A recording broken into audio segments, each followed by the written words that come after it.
মাঝে মাঝে মনে হয় জীবন যেন দুটি পৃথক সড়কের মোড়ে দাঁড়িয়ে আছে। একদিকে আসে মাথা বিপুল যুক্তির পেছনে টেনে ধরে, অন্যদিকে থাকে মন আশার আলোয় ডাকতে থাকে।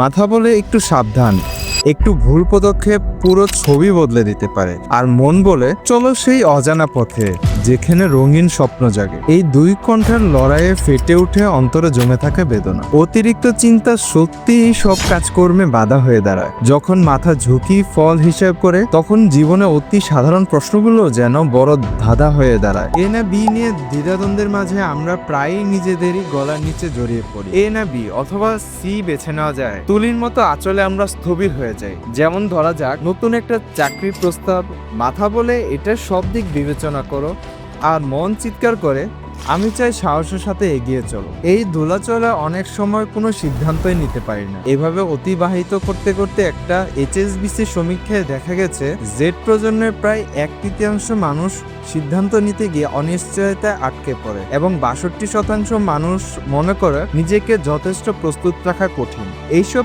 চাপের ভেতরে লুকিয়ে থাকে বিষণ্ণতা আর উদ্বেগের স্রোত।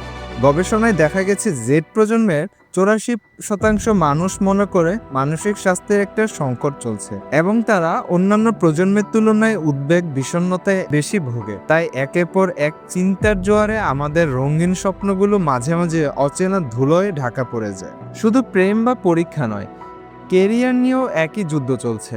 বাবা মায়ের চাপে অনেকের মাথায় বাজে এই মেধায় তোমার তো অনেক বড় কিছু করার কথা। আর মন বলে তুমি কি সত্যিই সেই বড় কিছু? তোমার কি নিজের কোনো স্বপ্নচিত্র আছে? 2024 সালের একটা রিপোর্ট বলছে জেনজেড কর্মীদের 71% কর্মজীবনের মানসিক স্বাস্থ্য স্কোর খারাপ। এক্স প্রজন্মের মাত্র 52% মানুষ একই অবস্থায় ভুগছে। সবশেষে মাথা ও মনের এই যুদ্ধে জয় নির্ভর করে তোমার সাহসে। মনে রেখো, তোমার জীবন তোমারই গল্প।